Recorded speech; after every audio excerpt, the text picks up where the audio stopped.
نعم المولى ونعم الوكيل، نعم المولى ونعم النصير.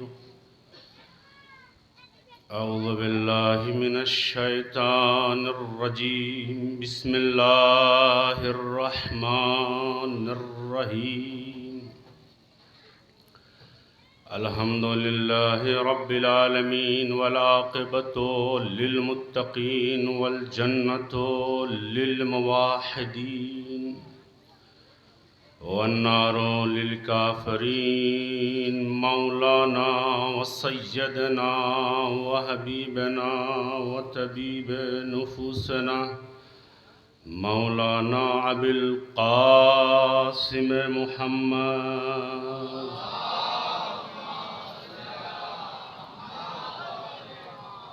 وعلى آل بيته الطيبين الطاهرين المعصومين المظلومين، ولعنة الله على أعدائهم أجمعين، وغاصب حقوقهم ومنكر فضائلهم أجمعين. أما بعد، فقد قال الله تبارك وتعالى في القرآن المجيد، وهو أصدق الصادقين، وقالوا الحق بالحق. بسم الله الرحمن الرحيم. وإذ قلنا آدم اسكن وأنت زوجك الجنة. صلوات پڑھے محمد و آل محمد.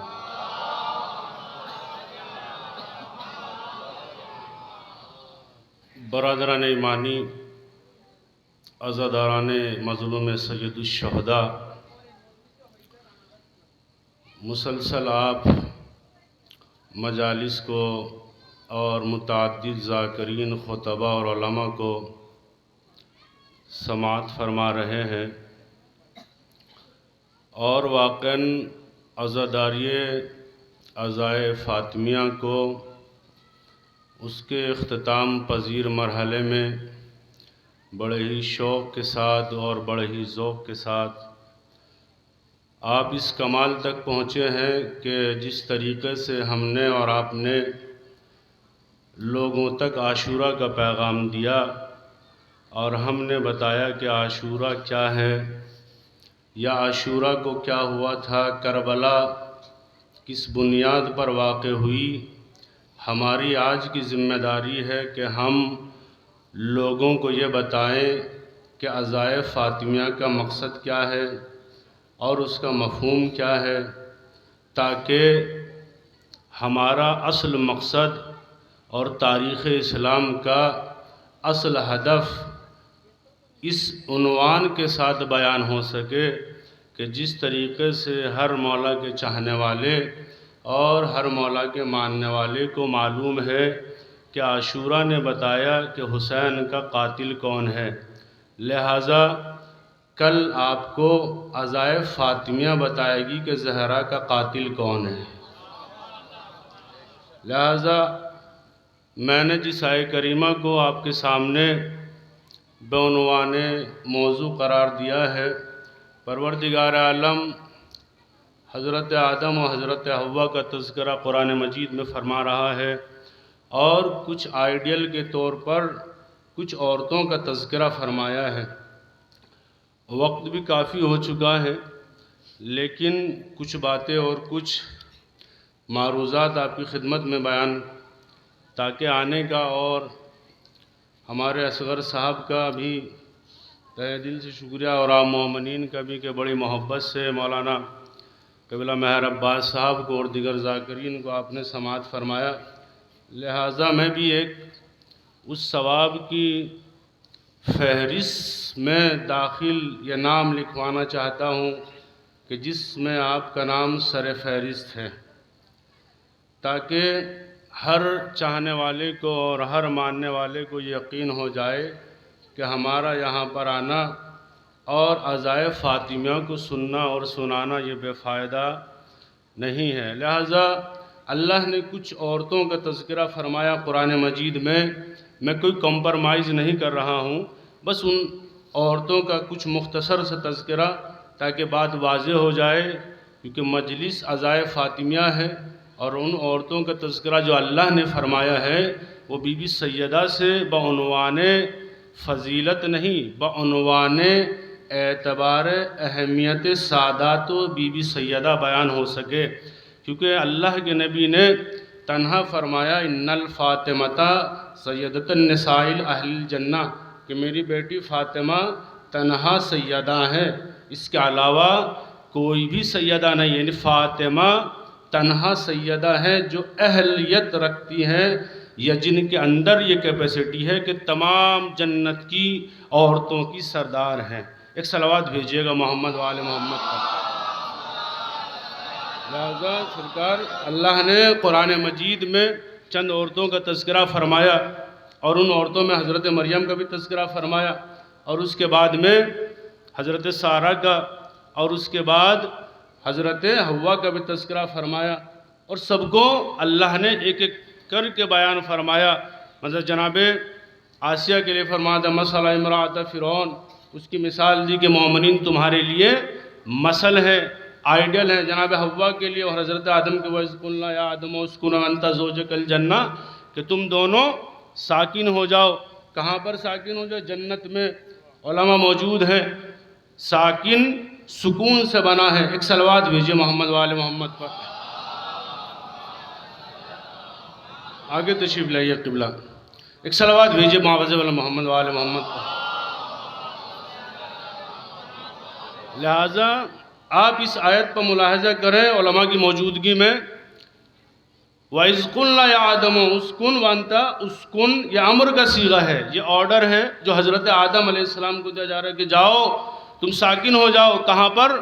جنت میں ساکن ہو جاؤ۔ اسْكُنْ وَأَنْتَ زَوْجَكَ الْجَنَّةَ، تم اور تمہاری زوجہ، یعنی حضرت آدم اور حضرت حوا۔ اب ان دونوں کا بھی اسٹیٹس دیکھیے اور ملاحظہ کیجئے کہ ان دونوں کو اللہ نے کتنا مرتبے والا بنایا، حضرت حوا کو کتنے مرتبے والا بنایا، اور حضرت آدم علیہ السلام کو کتنے مرتبے والا بنایا۔ آپ دیکھیے اور ملاحظہ کیجئے، شاید کہ میرا جملہ آپ تک پہنچ جائے، اور میں بغیر تمہید کے آپ کے قریب آنا چاہتا ہوں کہ حضرت آدم کیا ہیں، حضرت آدم کا وقار کیا ہے۔ حضرت آدم ابو البشر ہے، حضرت آدم ہر انسان کے باپ ہیں، حضرت آدم خلق اول ہیں، حضرت آدم مخلوق اول ہیں، حضرت آدم سب کے باپ ہیں، یہودیوں کے باپ ہیں، عیسائیوں کے باپ ہیں، مسلمانوں کے باپ ہیں، صحابیوں کے باپ ہیں، وہابیوں کے باپ ہیں، سب کے باپ ہیں۔ ایسا کوئی انسان ہی نہیں ہے عالم بشریت میں کہ جس کے باپ آدم نہ ہو، یعنی کوئی انکار ہی نہیں کر سکتا کہ میرا باپ آدم ہی نہیں ہے، سب کے باپ سے پروردگار عالم نے جب خطاب کیا تو یہ کہا کہ آدم تم اور تمہاری زوجہ جاؤ جنت میں ساکن ہو جاؤ۔ اور اس کے مقابلے میں دیکھیں، ایک طرف حضرت آدم ہے، دوسری طرف حضرت حوا ہے۔ حضرت حوا کون ہے؟ حضرت آدم کی بیوی ہیں۔ دونوں سے کہا کہ تم جنت میں ساکن ہو جائیے۔ اس کا مطلب یہ ہوا کہ جس طریقے سے حضرت آدم دنیا انسانیت کے باپ ہیں، حضرت حوا دنیا نسوانیت کی ماں ہیں۔ بہت توجہ کیجئے گا، دونوں میاں بیوی کو اللہ نے یہ کہا کہ تم جا کر یا تم اسٹے ہو جاؤ، تم استقرار پیدا کرو، یعنی تم جنت میں رہو۔ کتنے بڑا پہلے اسٹیٹس بتایا، آدم کون ہے؟ مخلوق اول ہیں، خلق اول ہیں، سب کے باپ ہیں، یہودیوں کے باپ، عیسائیوں کے باپ، مسلمانوں کے باپ، یعنی سوری انسانیت کے باپ سے اللہ نے کیا کہا کہ تم جا کر جنت میں ساکن ہو جاؤ۔ اس کا مطلب یہ ہوا کہ اتنے بڑے آدم کو اللہ نے جنت کا ساکن بنایا ہے، مالک نہیں بنایا ہے۔ ایک صلوات پڑھیے محمد و آل محمد پر اگر بات پہنچ رہی ہے تو۔ اتنے بڑے آدم کو پورا اسٹیٹس دیا اللہ نے کہ خلق اول و مخلوق اول سب چیز، مگر تمہیں اللہ نے سکون کہ تم ساکن ہو، مالک نہیں ہو، اس کا مطلب یہ ہوا، بہت توجہ چاہ رہا ہوں، کہ جو آدم کو سکونت دی اللہ نے، اس کا اسٹیٹس بتا دیا کہ فَهَذِهِ أَقْرَبَ الشَّجَرَةِ، کہ تم اس درخت کے قریب نہ جاؤ. یعنی اللہ بتانا یہ چاہتا ہے کہ تم یہاں کے ساکن ہو، مالک نہیں ہو. اس کا مطلب یہ ہوا عزیزان گرامی کہ جو بھی جنت کا مالک ہوگا وہ آدم سے چھوٹا نہیں ہوگا، آدم سے بڑا ہوگا.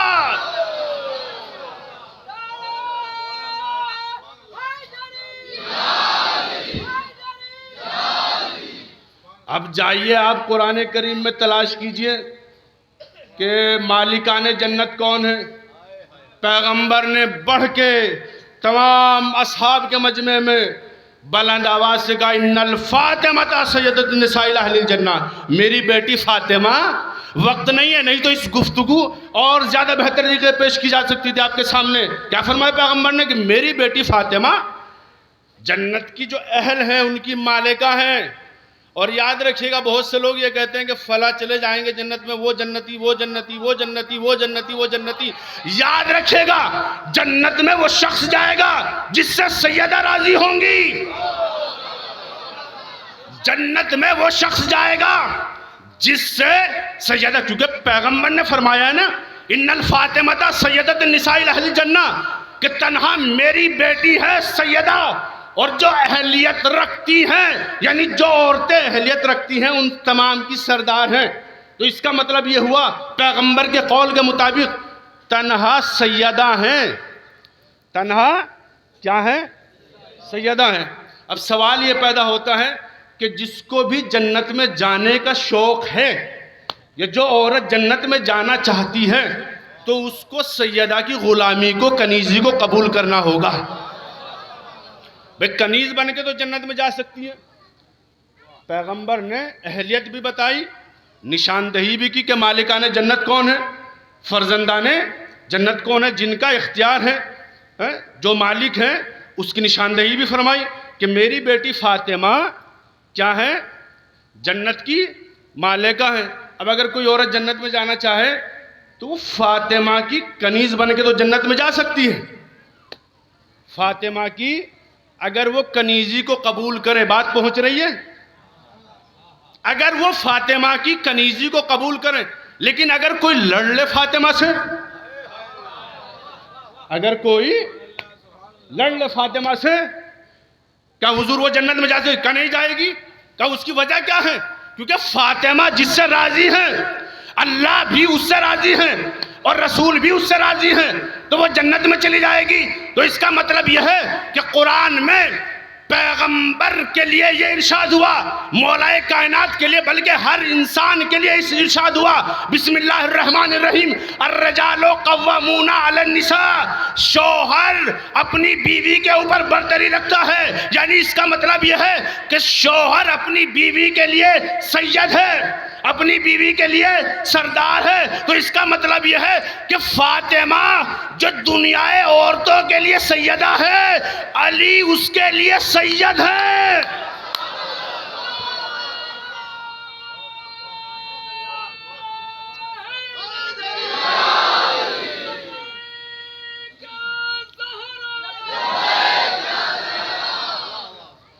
فاطمہ پوری دنیا نسوانیت کے لیے، پورے دنیا انسانیت کے لیے جو عورتیں ہیں سب کے لیے سیدہ ہیں، طاہرہ ہیں، بطول ہیں، مرضیہ ہیں، راضیہ ہیں. یعنی فاطمہ ہے دنیا نسوانیت کے لیے سیدہ. اب اس سیدہ کے لیے ضروری ہے کہ کوئی سید ہو. تو اب کانسیپٹ یہ ہوگا کہ جب کوئی انسان یا جب کوئی عورت، بہت توجہ زدارو، میری بات پہنچ رہی ہے آپ تک، بہت توجہ. یعنی فاطمہ ہے تنہا سیدہ، تنہا ایکول. فاطمہ سے لڑنے والی جنت میں نہیں جا سکتی. تو اس کا مطلب یہ ہے فاطمہ ہے سیدہ، علی ہے سید. تو جب فاطمہ سے لڑنے والی جنت میں نہیں جا سکتی ہے تو علی سے لڑنے والی کیسے جنت میں جائے گی؟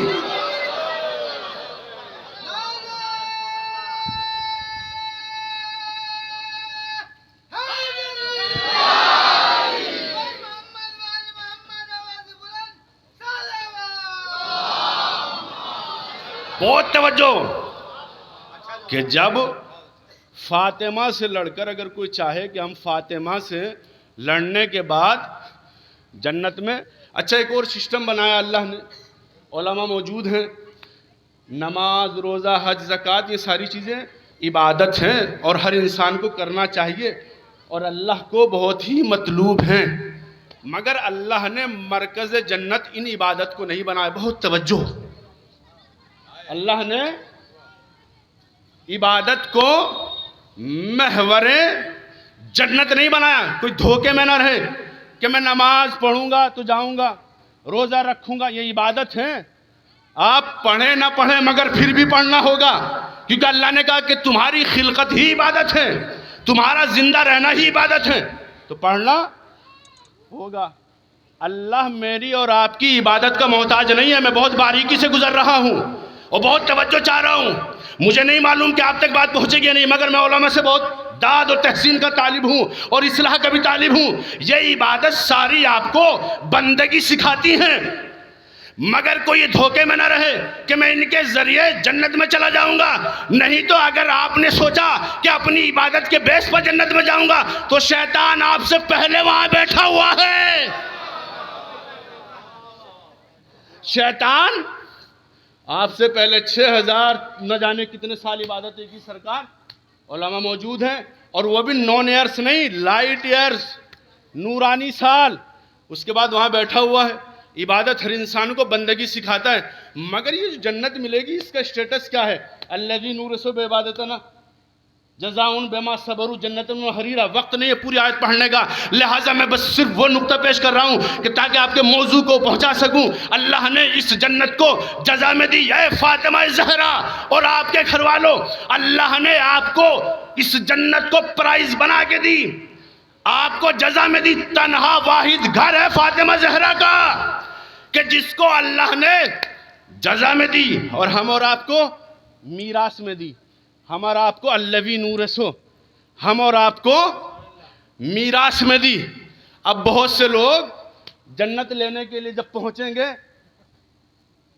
اور وہاں پہ دیکھیں گے کہ بی بی سیدہ تشریف فرما ہے تو کہیں گے کہ بی بی لائیے ہماری جنت، لائیے ہماری جنت۔ دیکھیں یہاں پر آپ گڑبڑی کر سکتے ہیں، یہاں پر آپ ادھر ادھر سے ترجمے میں الٹ پھیر، اہل بیت میں یہ بھی ہیں، یہ بھی ہیں، یہ بھی ہیں، مگر وہاں یہ سب چیزیں نہیں چلیں گی۔ وہاں پر اللہ عدالت قائم کرے گا، اور یہاں پر بھی بھائی انسان نہیں مان رہے تو اس کا تو کوئی علاج نہیں ہے، لیکن وہاں پر سیدہ کھڑی ہوئی ہیں۔ اب 1 بھی پہنچے، 1 بھی پہنچے، 2 بھی پہنچے، 3 بھی پہنچ گئے۔ ارے ذرا جاگیے تو صحیح، اس سے کھل کے اور کیا بیان کیا جائے؟ سب پہنچ گئے کہ شہزادی لائیے جنت، آپ کی قدموں میں ہے، آپ کے ہاتھ میں ہے، آپ کے شہزادوں کے ہاتھ میں ہے۔ اب شہزادی ان کی طرف دیکھیں گی نہیں، کیونکہ شہزادی نے تو وصیت کی کہ میرے جنازے میں نہ ہے، تو ان کی طرف کیسے دیکھیں گی؟ ارے توجہ، ان کی طرف دیکھیں گی نہیں شہزادی، لیکن مانگیں گے۔ شہزادی کہیں گی کہ اللہ نے ہم کو میراث میں دی، وَجَزَاءٌ بِمَا صَبَرُوا جَنَّةً وَحَرِيرًا الَّذِي نُورِثُ۔ دونوں آیتوں کا 2 فکر بیان کر رہا ہوں کہ ہم کو میراث میں بھی دی، جزا بنا کر دی، پرائز بنا کر دی، واقعاً جنت میری ہے۔ کہ شہزادی پھر دے دیجئے، کہ میراث میں لینا ہوگی۔ اب میراث میں شہزادی آپ تو بڑی ہی مومنہ ہیں، مطہرہ ہیں، پاکیزہ ہیں، نفسیہ ہیں، مرضیہ ہیں، دے دیجئے جنت۔ کم میراث، اچھا میراث کا بھی اپنا قانون ہے، صاحب میراث ہونے کے لیے پہلے سے کوئی مالک میراث ہو کہ یہ ملکیت دوسرے کی پراپرٹی کو تقسیم کیا جائے، ڈائیورٹ کیا جائے، بدلا جائے۔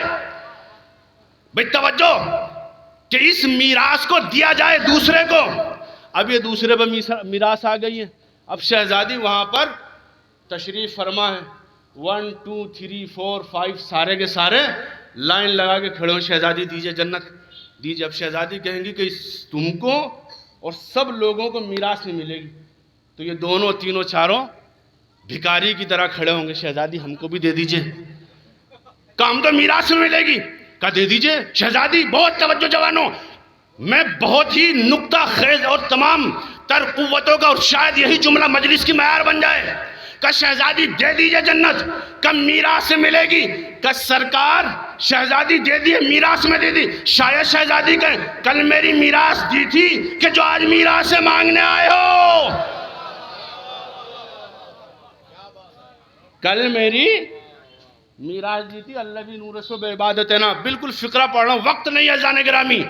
بھئی یہاں سے اس طریقے کی منزل ہے کہ شہزادی سیدہ عالمین جنت ہے. اب آگے بڑھیں گے تمام تر طاقتوں کے ساتھ کہ ہم کو دے دیجئے، ہم کو ہاتھ ملتے ہوئے کہ کاش کہ ہم یہ کام نہ کرتے، اور اس کے بعد پچھتائیں گے. ابھی پچھتا رہے ہیں. یہ تمام چیزیں آپ کے سامنے. آپ جانتے ہیں ایام فاطمہ کا مقصد کیا ہے؟ میں نے بیان کیا شروع مجلس، ایام فاطمہ کا مقصد بہت سارے مقصد ہیں، مگر میں ایک علماء کی جانب سے ایک مقصد بیان کر رہا ہوں کہ ہم نے عاشورہ کو اس طریقے سے لوگوں تک پہنچایا، بیان کیا. قاتل بنت رسول پکڑا گیا، جو گھوم رہا تھا نانا کا قاتل مدینہ میں، امام حسن کا قاتل مدینہ میں، مولا علی کا قاتل کوفے میں، بی بی سیدہ کا قاتل مدینہ میں. یہ سارے قاتل حسین ابن علی سارے قاتلوں کو لے کر کربلا آ گئے. میں بہت توجہ، سارے قاتلوں کو لے کر کربلا آ گئے. اور یاد رکھیے گا کربلا ایسے ہی محلہ نہیں بنی، حسین کا خون گرا تو محلہ کہلائی. ایک صلوات بھیجے محمد والے محمد پر اگر بات پہنچ رہی ہے. ایک اور بلند ترین صلوات ہے.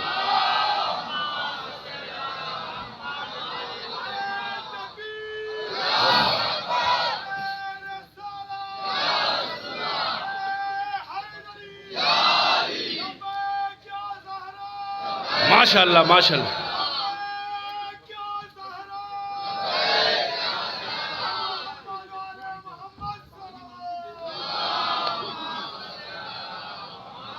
توجہ ہے، بہت متوجہ رہی ہے. میں جلدی بغیر تمہید کے بعد عرض کر رہا ہوں آپ کی خدمت میں کہ جناب مریم کا ذکر قرآن مجید میں اللہ نے فرمایا کہ مریم کا ان اللہ اصطفیٰ کے طاہرہ، کہ مریم پاک و پاکیزہ ہے، مطہرہ ہیں، صدیقہ ہیں، طاہرہ ہیں. اور اسی طریقے سے حضرت عائشہ کے لیے فرمایا مسئلہ امراتہ فرعون کی بیوی کیا ہے مسلمانوں؟ تمہارے لیے مثل ہیں، آئیڈیل ہیں، نمونہ ہیں، طرز زندگی ہے. سیکھیں ان سے. ذرا سے ذہنوں پہ بار بنوں تاکہ بات واضح ہو جائے. حضرت عائشہ نے مسئلہ امرات فرعون، جس کو اللہ یہ کہہ رہا ہے کہ مومنوں تمہارے لیے مثل ہیں، آئیڈیل ہیں، کیا عمل کیا؟ عمل کیا ہے جناب عائشہ کا؟ عمل کیا ہے؟ کوئی سامنے عمل ہے؟ پھر بھی اللہ مومنہ کہہ رہا ہے اور آئیڈیل بنا رہا ہے مسلمانوں کے لیے، مومنوں کے لیے کہ تمہارے لیے مثل ہیں، آئیڈیل ہیں. بنائیے آئیڈل، مثل. کوئی بھی عبادت حضرت عائشہ کی ظاہر نہیں، سب پوشیدہ. کس کی بیوی ہے حضرت عائشہ؟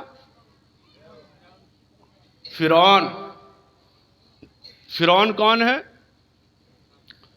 کافر، مرتد، نجس العین، اپنے آپ کو بندہ ہو کر خدا کہنے والا، اپنے آپ کو بندہ ہو کر خدا کہنے والا، نجس، مرتد، سارے عیب اس کے اندر. مگر اللہ اس کی بیوی کو قرآن کریم میں مومنہ کہہ رہا ہے، مثل دے رہا ہے امرات فرعون، کہ تمہارے لیے آئیڈل ہے، تمہارے لیے نمونہ ہے. مجھے نہیں معلوم کہ اب تک بات پہنچ رہی ہے، مگر سنیے، اللہ نے مثل بنایا حضرت عائشہ کو. کوئی عمل حضرت عائشہ کا ظاہر نہیں، سارے پوشیدہ. سوال یہ پیدا ہوتا ہے، حضرت عائشہ نماز پڑھتی تھی، روزہ رکھتی تھی، حج کیا انہوں نے، زکوٰۃ دی، خمس نہیں عن المنکر، بھئی کچھ کام کیا، تو اللہ اس کو مثل کیوں کہہ رہا ہے؟ اللہ آئیڈیل کیوں کہہ رہا ہے؟ ساری کی ساری زندگی حضرت عائشہ کی پوشیدہ، ایک بھی عمل ظاہر نہیں. اور پھر اللہ کہہ رہا ہے کہ مومنوں تمہارے لیے کیا ہے؟ آئیڈیل ہیں. بھئی کوئی تو ایسی وجہ ہوگی کہ جو کردار اللہ کو پسند آیا ہوگا. کوئی تو ایسا وجود، کوئی ایسا، میں یہ نہیں کہہ رہا ہوں کہ وہ نماز نہیں پڑھتی تھی، نماز پڑھتی تھی مگر کسی کے سامنے نہیں، کیونکہ اگر نماز پڑھتی اور فرعون دیکھ لیتا تو فوراً قتل کی جاتی۔ میں فرعون مان لیتا کہ میری بیوی نماز پڑھے، یکتا پرستی کی طرف آ جائے، مان لیتا، آپ بھی ہوتے تو نہیں مانتے۔ تو سارے عمل حضرت آسیہ کے پوشیدہ، کوئی عمل ظاہر نہیں، پھر بھی اللہ کہہ رہا ہے کہ مسئلہ امرات فرعون، کہ فرعون کی بیوی تمہارے لیے آئیڈل ہیں۔ تو کوئی تو ایسا عمل ہے عزیزان گرامی، میں یہ نہیں پوچھ رہا ہوں سوال کے جواب آپ کو دینا ہے، سوال ہمارا ہے تو جواب بھی ہم ہی دیں گے۔ بھئی پوری زندگی پوشیدہ حضرت آسیہ کی، کوئی عمل ظاہر نہیں، تو کوئی تو ایسا عمل ہوگا کہ جو مومنوں کے لیے آئیڈیل بن رہا ہے۔ پورا عمل خالی، کوئی عمل ظاہر نہیں، اور اتنے غلط شوہر کی بیوی کہ جس کو اللہ کہہ رہا ہے کہ تمہارے لیے مثل ہے۔ تو کوئی ایسا عمل ہے، ایک عمل تاریخ نے لکھا، موسیٰ کو پالتے ہوئے تو سب نے دیکھا، موسیٰ کو پالتے ہوئے تو سب نے دیکھا، یا موسیٰ کو پلتے ہوئے تو بھی سب نے دیکھا ہوگا وہاں پر۔ تو اس کا مطلب یہ ہوا کہ اگر کوئی ایک ذات ایک معصوم کو پرورش دے تو اللہ اس کی ذات کو آئیڈیل بنا دیتا ہے، نمونہ بنا دیتا ہے، اور اس کے لیے جنت میں رب ابن لی عندک بیتن فی الجنہ، اور جناب آسیہ نے دعا کی کہ پروردگار میرے لیے جنت میں گھر بنا، تو گھر بنا کہ نہیں بنا؟ گھر بنا، دعا قبول ہوئی، گھر بھی بنا، آئیڈل بھی۔ یعنی اگر کوئی ذات ایک شخص کو، ایک ذات کو پرورش دے، یا اگر لفظوں کو بدلوں کہ اگر کوئی معصوم کی پرورش کرے، اگر کوئی معصوم کی پرورش کرے، اس کو پالے، تو اس کو حق ہوتا ہے آئیڈیل بھی بننے کا اور جنت میں گھر بھی بنوانے کا۔ اب ذرا انصاف سے بتائیے، حضرت آسیہ نے پرورش کی حضرت موسیٰ کی، جنت میں گھر بھی بنوا لیا، مسلمانوں کے لیے آئیڈل بھی بن گئے، تو اس کا مطلب یہ ہے کہ جا کر کسی نے حضرت آسیہ سے پوچھا نہیں، سارے سوال حضرت ابو طالب ہی کے لیے ہیں۔ ارے ذرا جاگیے،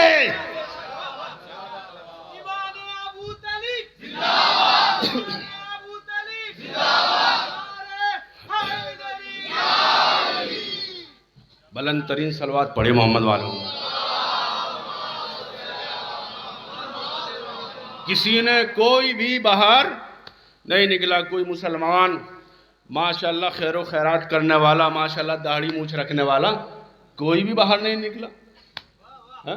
حضرت آسیہ سے بھی پوچھو کلمہ پڑھا کہ نہیں پڑھا، روزہ رکھا کہ نہیں رکھا، زکوٰۃ دی کہ نہیں دی۔ یعنی سارے سوالات حضرت ابو طالب ہی کے لیے ہیں، اور اللہ نے پھر آئیڈل بنایا، حضرت آسیہ کو آئیڈل بھی بنایا جنت میں۔ یہ سارا لفڑا عزیزان گرامی ختم ہو جاتا اگر حضرت ابو طالب بھی کہہ دیتے رب ابن لی عندک بیتن فی الجنہ، معبود میرے لیے جنت میں گھر بنا۔ حضرت ابو طالب بھی اگر یہ دعا کر دیتے کہ بھئی مجھے بھی، میرے لیے بھی، میں نے بھی تیرے محمد کو پالا ہے، یہ سارے لفڑے ہی ختم ہو جاتے۔ یہ جو آج کل یہ مارکیٹ میں جو سب گھوم رہے ہیں نا، حضرت ابو طالب، حضرت ابو طالب، حضرت ابو طالب، سارے مسئلے ختم ہو جاتے، مگر حضرت ابو طالب نے دعا نہیں کی، کیونکہ حضرت ابو طالب جانتے ہیں کہ جو جنت ہے وہی میرا گھر ہے۔ ارے توجہ میرے جوانوں، جاگو تو صحیح۔ حضرت ابو طالب جانتے ہیں، معلوم ہے کہ جو جنت ہے وہی میرا گھر ہے، غلط کہہ گیا جنت چھوٹی ہے میرا گھر بڑا ہے۔ ارے جاگیں، جنت چھوٹی ہے میرا گھر بڑا ہے، کیونکہ جنت کیا ہے؟ جنت مومنین کی جگہ ہے، مگر میرا وہ گھر ہے جہاں پر امیر المومنین رہتا ہے۔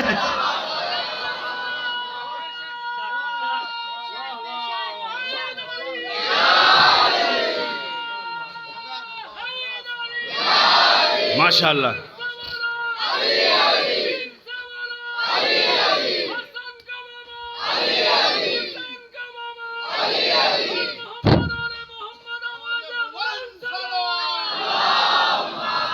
یہ سارے مسئلے ختم ہو جاتے. حضرت ابو طالب بھی دعا کرتے, یا اللہ میرے لیے جنت میں گھر, کیونکہ میں نے تیرے محمد کو پالا ہے, میرے لیے بھی جنت میں گھر بنا. حضرت ابو طالب نے کہا یہ ہماری شان کے خلاف ہے, فرشتے آتے ہیں ہمارے در پر, لوگ جانا چاہ رہے تھے ستاروں پر, فاطمہ نے نیچے بلا لیا, آجا آئیے. یاد رکھیے گا, اگر فاطمہ زمیں پر آتی تو کوئی دعا یہاں سے اوپر نہ جاتی. فاطمہ نے آگے بتایا. دیکھیں آج تک ہو کیا رہا تھا کہ ہر چیز اوپر سے نیچے آ رہی تھی, ہر چیز اوپر سے نیچے آ رہی تھی. بہت توجہ, ہر چیز اوپر سے نیچے. ابراہیم علیہ السلام نے قربانی دی, دمبا آ گیا. حضرت عیسیٰ اور حضرت مریم نے دعا کی, پورا دسترخوان نیچے آ گیا. حضرت موسیٰ نے من و سلوہ مانگا, پورا من و سلوہ نیچے آ گیا. یعنی سارے رسولوں کے نبیوں کے لیے اوپر سے آیا. اللہ نے اعلان کیا, فاطمہ تم نیچے جاؤ, تاکہ جب تم نیچے جا سکو تب اوپر سے نہیں بلکہ نیچے کی چیزوں کے اندر صلاحیت پیدا ہو جائے اوپر آنے کی. جب اوپر آئے گی چیزیں, تو اگر حضرت ابو طالب اپنے گھر کے لیے کہہ دیتے میرا جو گھر ہے وہ جنت ہے, اور میں غلط کہہ گیا, جنت سے افضل ہے. جنت میں کون رہتا ہے؟ مومنین, متقین. ازلفت الجنہ للمتقین. مگر میرے گھر میں امیر المومنین رہتا ہے, علی بن ابی طالب رہتا ہے میرا گھر. اس لیے دعا نہیں کی, کیونکہ جو فرشتے ہیں سارے جنت میں اور بھٹک بھی نہیں رہے. حضرت مریم ایک فرشتے کو دیکھ کر گھبرا گئیں, دعا کی اللہ میں پناہ چاہتی ہوں, لیکن فاطمہ کے گھر کی فضا ہر بار فرشتے کو دیکھ کر مسکراتی ہے. ہر فرشتہ بھیس بدل کر پہچان لیتی ہے کہ فرشتہ ہے. تو یہ سارے ہی مسئلے ختم ہو جاتے ہیں حضرت ابو طالب کے لیے, کہ جو آج کل اور حضرت مریم کا تذکرہ, حضرت آسیہ کا تذکرہ. جناب مریم صدیقہ ہیں, طاہرہ ہیں, بطول ہیں, مرضیہ ہیں. ان اللہ اصطفیٰ کے وطاہر کے, پاک و پاکیزہ. مریم کا قرآن کریم میں 4 ذوات ایسی ہیں مردوں میں کہ جن کو اللہ نے صدیق کہا. کتنی ذات ہیں؟ 4. ان 4 میں ایک عورت ہے, وَكَانَ أُمُّهُ صِدِّيقًا. صرف جناب مریم کو تنہا قرآن کریم میں صدیقہ کہا گیا, صرف جناب مریم کو. قرآن کریم کی بات میں عرض کر رہا. اور 4 مرد, حضرت یوسف ایھا صدیق, حضرت یعقوب صدیق. ان 5 ذوات میں 4 مرد ایک عورت. حضرت مریم کو صدیقہ, ان اللہ اصطفیٰ کے وطاہر کے, تم مطہر ہو, پاکیزہ ہو, نفسیہ ہو, مرضیہ ہو. اصطفیٰ کا مطلب ہوتا ہے کہ اللہ نے تم کو پاک و پاکیزہ کر دیا. ان اللہ اصطفیٰ کے, تم مصطفیٰ ہو. یہ تمام فضیلت ہیں جناب مریم کی. مگر قرآن میں ارشاد ہوا مل مسیح عیسیٰ ابن مریم. عیسیٰ کیا ہے؟ مل مسیح ہو عیسیٰ ابن مریم. یہ کسی کا خدا نہیں ہے, یہ خدا کا بیٹا نہیں, بلکہ مل مسیح ہو عیسیٰ ابن مریم, یہ بیٹا ہے مریم کا. قد قلت, اور جو اس کے پہلے بھی رسول گزرے ہیں, مفصل آیت ہے, وَكَانَ أُمُّهُ صِدِّيقًا.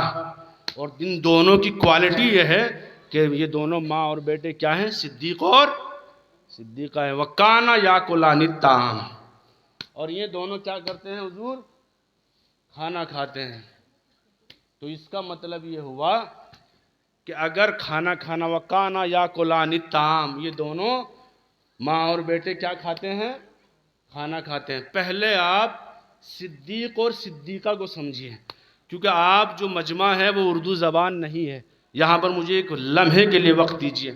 صدیق اور صدیقہ, یہ جانتے ہیں آپ, یہ اسلام کی سپرلیٹو ڈگری کا نام ہے. نمازی, پرہیزگار, متقی, زاہد, عابد, اس سارے مرحلوں کو طے کرنے کے بعد آخر میں جو ڈگری ملتی ہے اس کو کہتے ہیں صدیق. نمازی, روزے دار، پرہیزگار. میں آہستہ سے اس لیے پڑھ رہا ہوں تاکہ صدیق کی پہلے ڈیفینیشن بتا دوں اور اس کے بعد میرا مطلب اور مفہوم آپ تک پہنچ جائے. تو صدیق کیا ہے؟ عابد، نماز، عابد گزار، عبادت، زہد، تقوی، سب مرحلوں سے گزرنے کے بعد آخر میں جو ڈگری ملتی ہے اس کو کہتے ہیں صدیق. کیا کہتے ہیں؟ صدیق. بات سمجھ میں آ گئی؟ ہاں. اب یہاں سے سنیے گا، ایک صلوات کا سہارا دیجئے محمد والے محمد.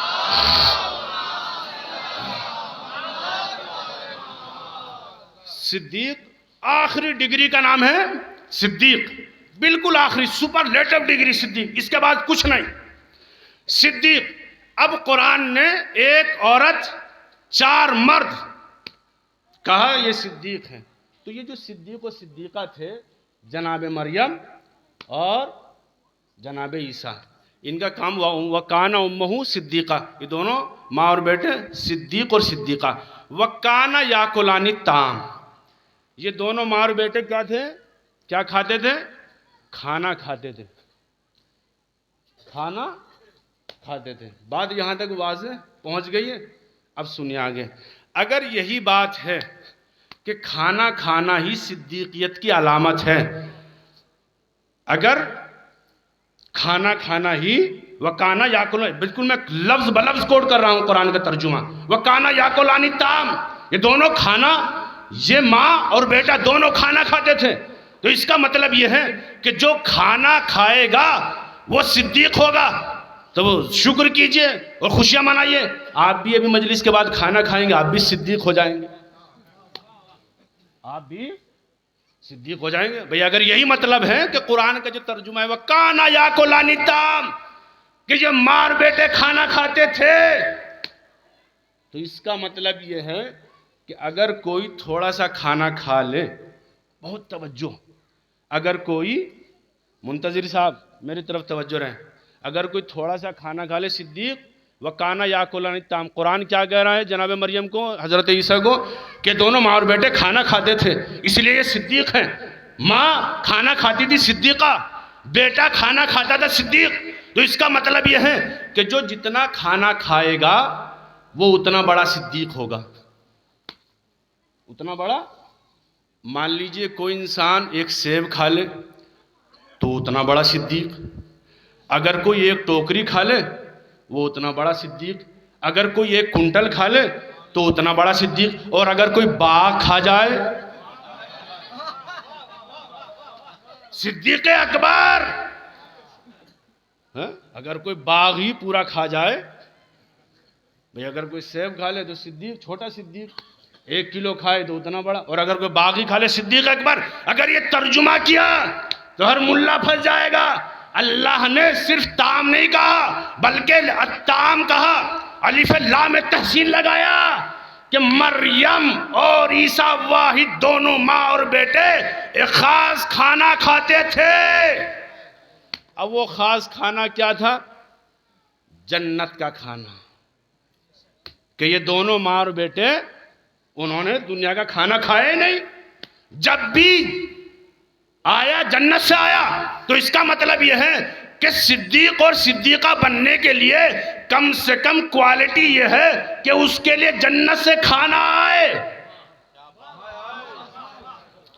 صدیق اور صدیقہ ہونے کے لیے کم سے کم جنت سے کھانا آئے. اب شوق سے کسی کو بھی صدیق بناؤ، ثابت کرنا ہوگا جنت سے کھانا آیا کہ نہیں. اگر جنت سے کھانا آیا، شوق سے جس کو چاہے آپ صدیق بنائیں، صدیقہ بنائیں، مگر ثابت کرنا ہوگا. اور اگر ثابت کر بھی دیا، صدیق اور صدیقہ، اللہ نے کہا کہ یہاں پر اور خطرہ ہے، قانون اور بناؤ. کہ وہ خطرہ کیا ہے؟ کہ جس کو صدیقہ بنائے ہم اس کو صاحب اولاد ضرور بنائیں گے. ارے جوانوں جاگیے تو صحیح، بڑی امیدیں کر کے آیا ہوں کہ جس کو صدیق و صدیقہ بنائے ہم اس کو صاحب اولاد ضرور بنائیں گے. اب دنیا میں دیکھتے جاؤ کہ اگر صدیقہ کوئی ہے تو صاحب اولاد بھی ہے یا نہیں. ایک صلوات پڑھیے محمد وآل محمد کا. شوق سے کسی کو بھی بناؤ صدیق و صدیقہ، اللہ نے الف و لام میں تحسین لگایا، تام وکان یاکلان تام، کہ دونوں ماں اور بیٹے جنت کا کھانا کھاتے تھے خاص۔ اب جس کو صدیق و صدیقہ بننے کی ضرورت ہے تو اس جنت سے ثابت کرے کھانا آیا کہ نہیں آیا۔ میں نے عرض کیا کہ ہر چیز اوپر سے نیچے آ رہی تھی، ہر چیز اوپر سے نیچے آ رہی تھی۔ فاطمہ نے قدم رکھا زمین پر، جاؤ فاطمہ، تم سیدہ ہو، طاہرہ ہو، مطہرہ ہو، زکیہ ہو، رضیہ ہو، اور یاد رکھیے گا فضیلت فاطمہ کی محتاج تھی، فاطمہ فضیلتوں کی محتاج نہیں تھی۔ اللہ نے کہا جاؤ۔ اب جب فاطمہ آئی، دنیا انسانیت ستاروں پر جانا چاہتی تھی، فاطمہ نے ستارے کو بلا لیا، آئیے حضور، دنیا کا نظام بدل گیا۔ دنیا یہ سوچ رہی تھی کہ ہم امیروں کی شان بڑھاتے ہیں، ہم امیروں کی شان۔ فاطمہ نے کہا جتنے غریب ہیں، جتنے غلام ہیں، کنیزیں ہیں، تم ہمارے گھر بھیجو، ہم ان کو صاحب وقار بنائیں گے۔ ارے جوانوں، ہم صاحب وقار بنائیں گے، کب وہ کیسے؟ کہ دنیا آئے گی مکے میں حج کرنے کے لیے، نہ جانے کوئی ڈالر خرچ کر کے آئے گا، نہ جانے کوئی روپیہ خرچ کر کے آئے گا، نہ جانے کوئی سونا، نہ جانے کوئی چاندی، مگر جب ہم بلال سے کہیں گے کہ تم جاؤ کعبے کی چھت پہ کھڑے ہو جاؤ اور کھڑے ہو کر اذان دو، تو اس کا مطلب یہ ہوگا کہ جس بلال کو دنیا نیچا دکھانے چاہتی تھی، ہم نے اسے مصلی اذان سے بھی اوپر بلند کر کر کعبے کی چھت پہ کھڑا کر دیا۔ دنیا ہمارے اندر یہ صفت پائی جاتی ہے، کیونکہ اللہ نے ہمیں دنیا میں بھیجا ہر چیز کو با فضیلت بنانے کے لیے، ہم نے فضیلت بخشی۔ بلال کون تھا؟ حبش کا ایک غلام تھا۔ غلام کی کیفیت کیا تھی؟ یہ شرف ہے۔ اسی کے مقابلے میں فضہ، کنیز، ہم اور آپ کیا برتاؤ کرتے ہیں؟ یاد ہے آپ کو اپنے گھروں میں اگر کوئی کنیز ہو کیا سکھاتے ہیں ہم اس کو؟ برتن لاؤ، یہ کرو، وہ کرو، فلاں کرو، یہی تو کرتے ہیں، یہی تو عام مسلمانوں کا حساب ہے، کام جتنا چاہے۔ مگر فاطمہ کیا سکھا رہی ہیں؟ یعنی جو فضہ کنیز ہے، بلال یعنی حبش کے رہنے والے غلام کو کعبے کی چھت پہ کھڑا کر دیا اور فضہ کو قرآن کی آیتوں میں کھڑا کر دیا۔ فضہ کو قرآن کی آیتوں میں، یعنی ہر لمحہ وحی الہی کا پہرا ہے، الہام الہی کا پہرا ہے، ہر آنے جانے والے کو جانتی ہے۔ یہ شرف کس سے ملا؟ جو فضہ نیچے تھی اس کی فضیلت کو بڑھا دیا۔ ہمارے در پاؤ، ہم تم کو با کمال بنائیں گے۔ یہ جو آپ بیٹھے ہوئے ہیں نا، جو آپ بیٹھے ہوئے ہیں اور ابھی 10:30 بج رہا ہے،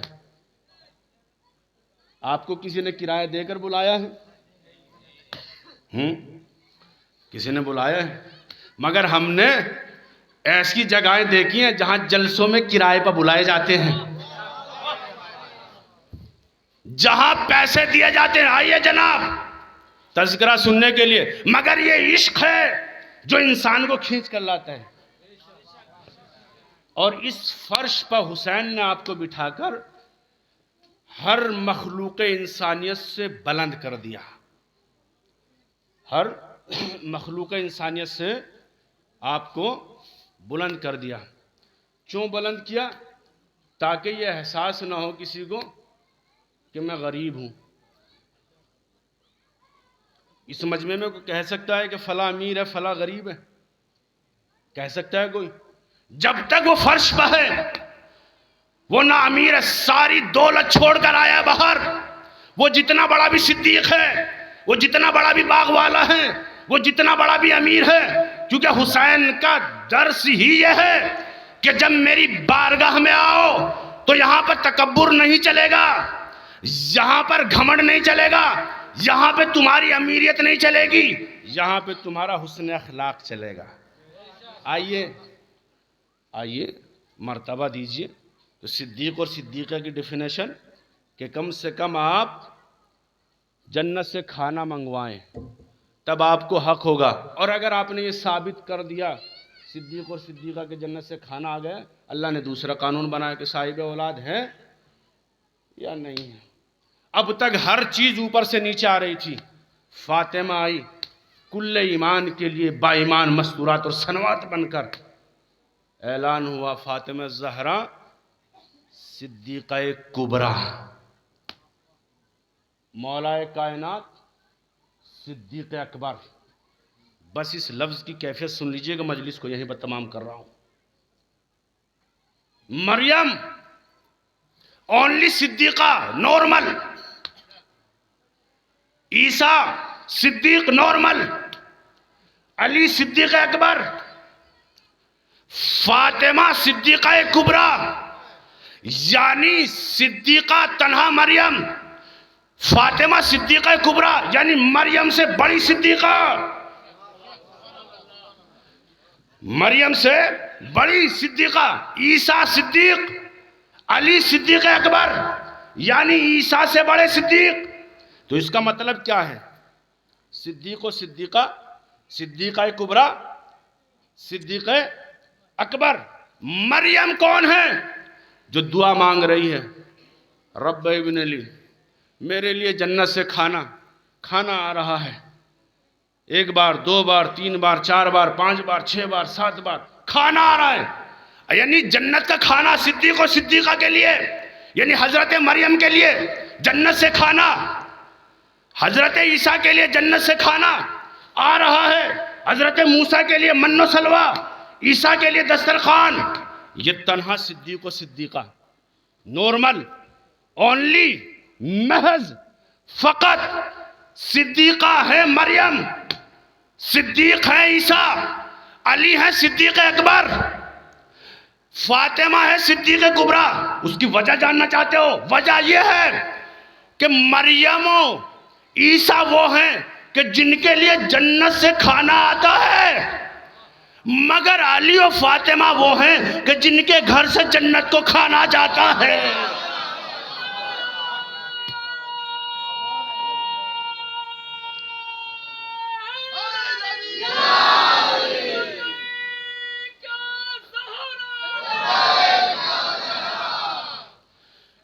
مگر علی و فاطمہ، صدیق کبریٰ، صدیق اکبر، مریم و عیسیٰ جن کے لیے جنت سے کھانا آ رہا ہے، کھا رہے ہیں، کھاؤ۔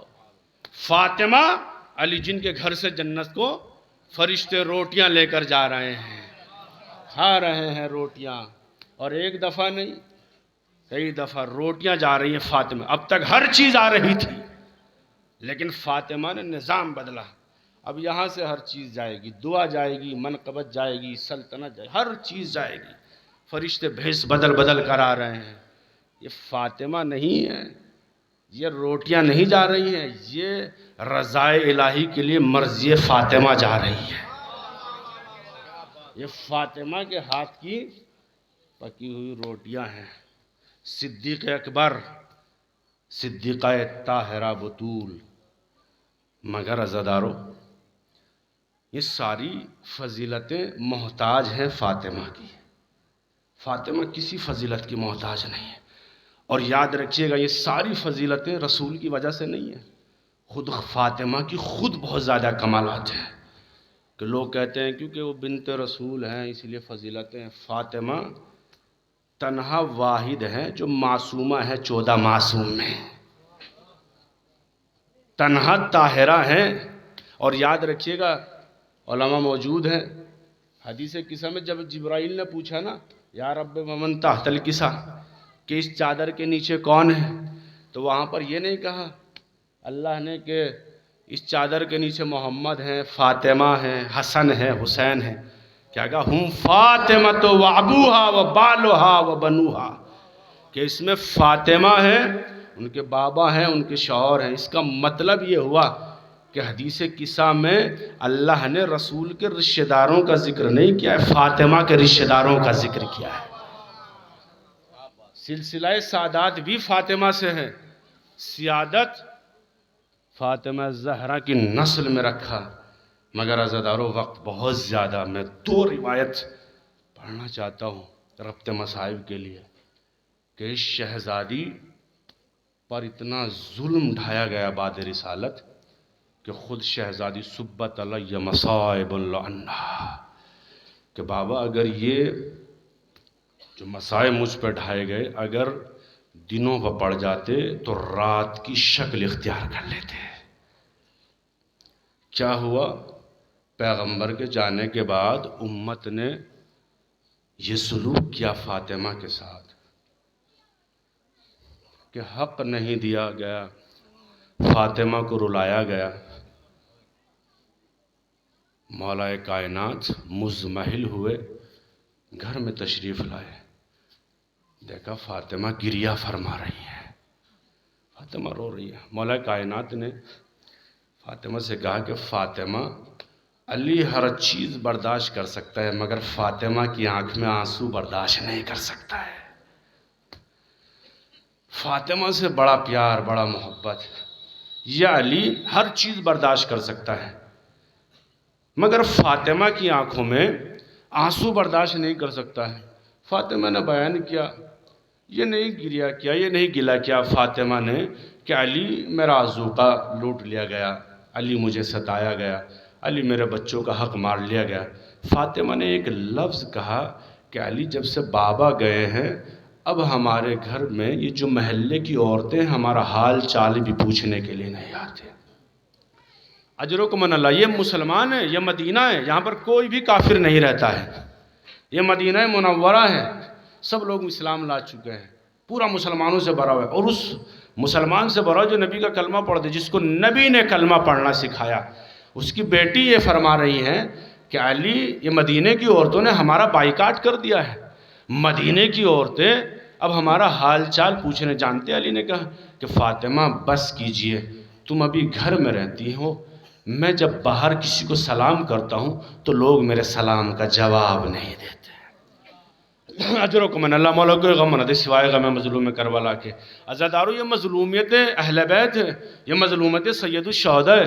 مگر شہزادی کی جو شہادت کی روایتیں عزادارو 75 سے 95 دن بجی اور عجیب و غریب ہیں. شہزادی کے لیے ملتا ہے کہ شہزادی کے دروازے پر جو لوگ لکڑیاں لے کر حملہ کرنے کے لیے وارد ہوئے، شہزادی مخاطب ہوئی اور اس کے بعد کچھ جملے معروضات پیش کیے گئے اور اس کے بعد ناگہاں ظالم کہتا ہے کہ ہم اس دروازے کو آگ لگا دیں گے، ابو الحسن کو باہر بھیجو یا ہم اس دروازے کو آگ. شہزادی کا جملہ سنیں گے آپ احساس کیجئے گا عزادارو، رونے کے لیے تصور ہی شرط ہوتا ہے. آپ احساس کیجئے صاحبان اولاد ہیں اور صاحبان زوج اور زوجہ ہیں. یاد رکھیے گا کہ جناب فاطمہ نے ایک جملہ کہا کہ کیا تم اس دروازے کو آگ لگا دو گے کہ جس میں حسن اور حسین رہتے ہیں، جس میں علی مرتضیٰ رہتے ہیں، کہ ہم کو علی چاہیے، ابو الحسن کو باہر نکالو. یہ گفتگو ہو ہی رہی تھی کہ ظالم نے دروازے کو لات ماری. آیت اللہ فضل اللہ نے لکھا، بہت بڑے مفکر ہیں، اپنی کتاب بہان میں اور دیگر کتب میں لکھا، آیت اللہ بحر العلوم سے لے کر اور تمام مقتل کی کتابوں میں جو سیرت سلوک جناب سیدہ ہے کہ سیدہ جس دروازے کے پیچھے کھڑی تھی، تشریف فرما تھی، اس دروازے کے پیچھے کیلیں لگی ہوئی تھی. عزادارو، ظالم نے جیسے ہی دروازے کو لات ماری، دروازہ سیدہ کے پہلو پہ گرا اور کیلیں سیدہ کے پہلو میں پیوست ہو گئی. سیدہ نے آواز دی، فضا الیہ، فضا میرا محسن شہید ہو گیا. اجرکم من اللہ، مولا کوئی غم نہ دے سوائے غم مظلوم کربلا کے.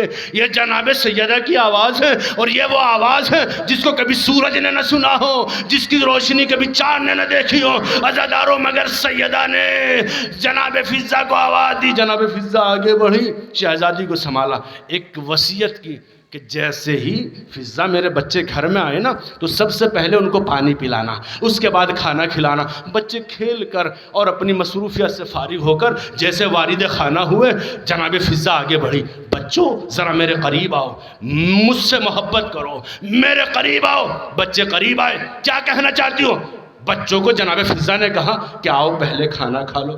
بچے بھی عجیب ہیں، معصوم گھرانے کے معصوم بچے ہیں. عجیب سا معصوم سا سوال کیا، فضا کیا تم نے کبھی دیکھا ہے کہ ہم نے اپنی ماں کے بغیر کھانا کھایا ہو؟ ہماری مادر گرامی کا کاش کہ ان بچوں کو کوئی بتائے کہ تمہاری ماں کا پہلو شکستہ ہو گیا، اب ایک آج سے تسبیح بھی نہیں پڑھی جاتی ہے. اجرکم من اللہ، مولا کوئی غم نہ دے سوائے غم مظلوم کربلا کے۔ آزادارو سیدہ کی مظلومیت رو رو کر زندگی انسان کی اس کیفیت میں متحمل ہو جاتی ہے کہ سیدہ پر اتنا ظلم ڈھایا گیا، مگر سیدہ نے بتایا نہیں۔ مولا کائنات جب غسل دینے کے لیے آمادہ غسل ہوئے تو سیدہ کے جسم مطہر کو دیکھنے کے بعد خود مولا کائنات نے کیسا آواز بلند کی کہ سیدہ نے مجھ سے اس زخم کو چھپایا، شہزادی کی پسلیاں ٹوٹ گئی۔ عزاداروں، ایران میں خطیب نے ایک مجلس میں پڑھا کہ جب پسلیاں ٹوٹ جاتی ہیں تو انسان کو سانس لینے میں دشواری ہوتی ہے۔ ذاکر پڑھنے کے بعد چلا گیا، ڈاکٹر بیٹھا ہوا تھا، گریا پا گریا کرنے لگا، رونے لگا اور اتنا زیادہ رویا قطاروں رونے لگا۔ سب لوگ مجلس تمام ہونے کے بعد اپنے گھروں کو چلے گئے، مگر یہ شخص روتا رہا، مگر یہ شخص روتا رہا۔ عزاداروں، کچھ مومنین اسے قریب پہنچے اور اس کے بعد سوال کیا کہ بھیا تمہارے رونے کی وجہ کیا ہے؟ تمہارے رونے کا سبب کیا ہے؟ تم اتنا زیادہ کیوں رو رہے ہو؟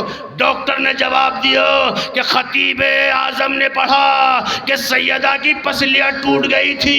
میں ہڈیوں کا ڈاکٹر ہوں، جب پسلیاں ٹوٹ جاتی ہیں تو سانس لینے میں دشواری ہوتی ہے، مگر میری سیدہ کہ 95 دن تک ان ٹوٹی ہوئی پسلیوں میں روتی رہی۔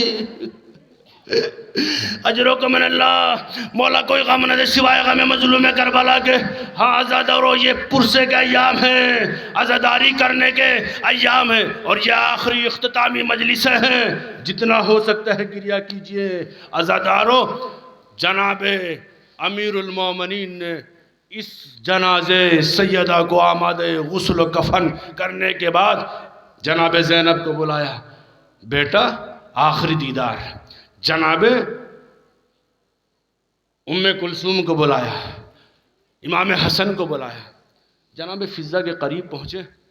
فضہ، میرا حسین نہیں دکھائی دے رہا ہے، میرا حسین نہ جانے کہاں چلا گیا ہے۔ فضہ، حسین دیکھا کہ گوشے میں گریہ فرما رہے ہیں۔ مولا کائنات قریب گئے، حسین کیا اپنی ماں کا آخری دیدار نہ کرو گے؟ کیا اپنی ماں کو رخصت آخر؟ اماں ضرور رخصت آخر کروں گا، مگر جب میری ماں مجھے بلائے گی اس کے بعد شاید بندے کفن ٹوٹے ہو، سیدہ نے آواز دی ہو، آجا میرے لال میری گود میں آجا، بندے کفن ٹوٹے، حسین اپنی ماں کے جنازے سے لپٹ گئے۔ میں کہوں گا سیدہ آج مدینہ ہے، حسین کے گلے لگ رہے، کل کربلا ہوگی، حسین تک و تنہا ہوگا، اماں کل کربلا میں آ جانا۔